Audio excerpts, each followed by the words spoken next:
As members of the kingdom of the King, let us say, Viva Cristo Rey! Viva Cristo Rey! Viva Christ the King! Viva Christ the King! Mabuhay ang Kristong Hari!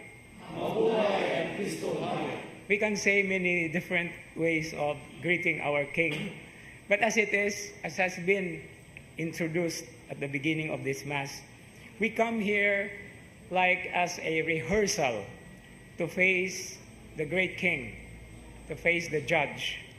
But what is so interesting about this is, in the Gospel reading today, which is a special version coming from the Gospel of St. John, we hear the King himself being in front of Pontius Pilate. One particular thing about the profession of our faith, if you remember, of course you do remember, we do recite that. How many proper names or names of persons are mentioned whenever we recite the creed, whether the Apostles' Creed or the Nicene Creed, the longer one? Pila man kabukngalan ang inyong mahinumduman nga gihisgutan diha sa credo? Jesus, born of the Virgin Mary, suffered under, ay swertihang Pilato. Si Pilato ra gyud sa tanang mga tao ang naa sa credo, wa gani si Pedro, wa gani si San Jose. Ngano kaha? And it's precisely the very important dimension of the celebration of this kingship, being Christ, the King of the universe. This is just one dimension, as I said. Because this particular confrontation between, or the dialogue between Pontius Pilate and Jesus the Lord, actually is also the very source of the one particular article of the faith that we recite, that he is the king. In fact, it was Pilate who posted or who placed on top of the crucified Jesus the description or the proclamation that Jesus of Nazareth, King of the Jews. That is in English.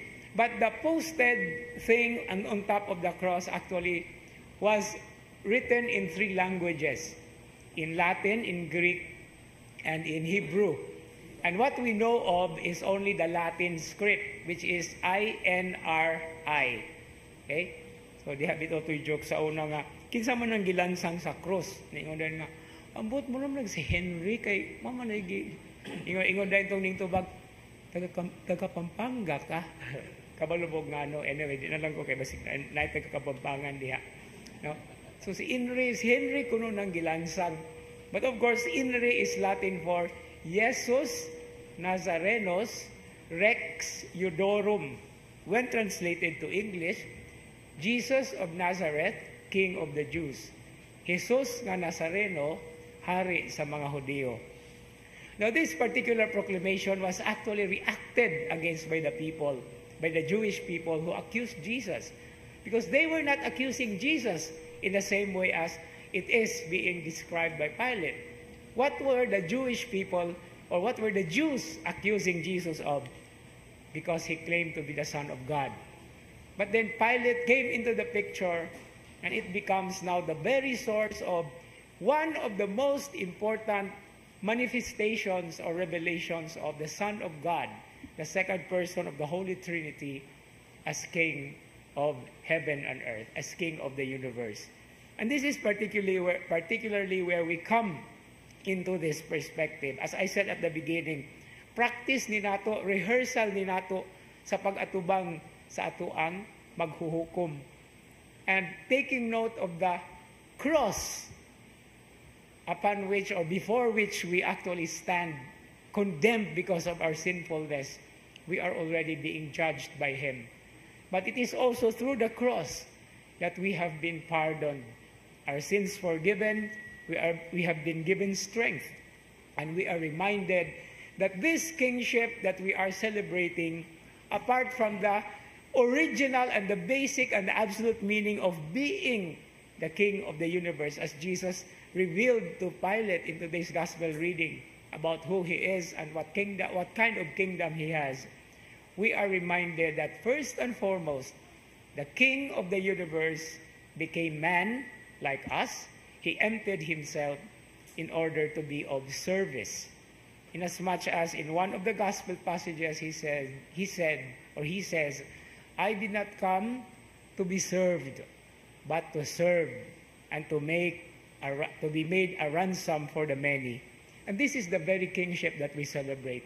In other words, as we are aware and we are constantly in touch of our weaknesses, the many different chichiboreche sa atong kinabuhi, we are also being asked to be like our King, nga mo serbi, nga mo alagad sa atong mga kaigsuonan. And in connection to what is already like about coming in our country, no? Kay daghan naman mong makita ron nga mga nangampanya, di ba? Mo man ni kanunay ang expression sa kampanya, no? Missing the very point of the reality of what kingship is. Unsa may tawag sa mga nangampanya para ma-elect sa mga tao during the campaign? Haring lungsod. Oh, ninduta, no? Lipay kay toy kay haring lungsod, good hari, good. Pero waday ta kabalong ang hari mo alagad. Muna nga makadao gali ng atong butaran, imbis na sila'y mo alagad, sila'y alagaran, which is the irony of it all. But all of us are called to be kings and queens, princes and princesses, royal blood, a kingdom and a priest. But what do priests do? They serve the Lord. And this is what Christ, the King of the universe, is all about in this particular moment of our reflection and realizations. We are called to be kings and queens. We are called to serve. And in our service, we lift up the majesty of the Lord in order for that majesty to be enhanced. No? Kaya ang ato bang responsorial psalm, ako aning gihimo nga opening statement atong Bible study nga, di ba? The Lord is robed in majesty, di ba? R-O-B-E-D.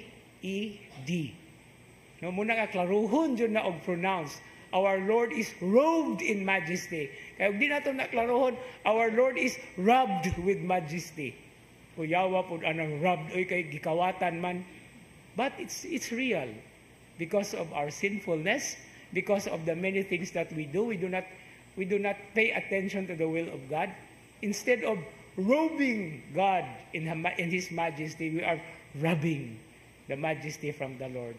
That's why we have to be very particular about it, conscious, and at the same time, reminded all the time that this King that we celebrate, the King that we enthrone in our hearts, is the very mercy, love, and forgiveness that God gives to those who robbed Him with the real majesty that belongs to Him.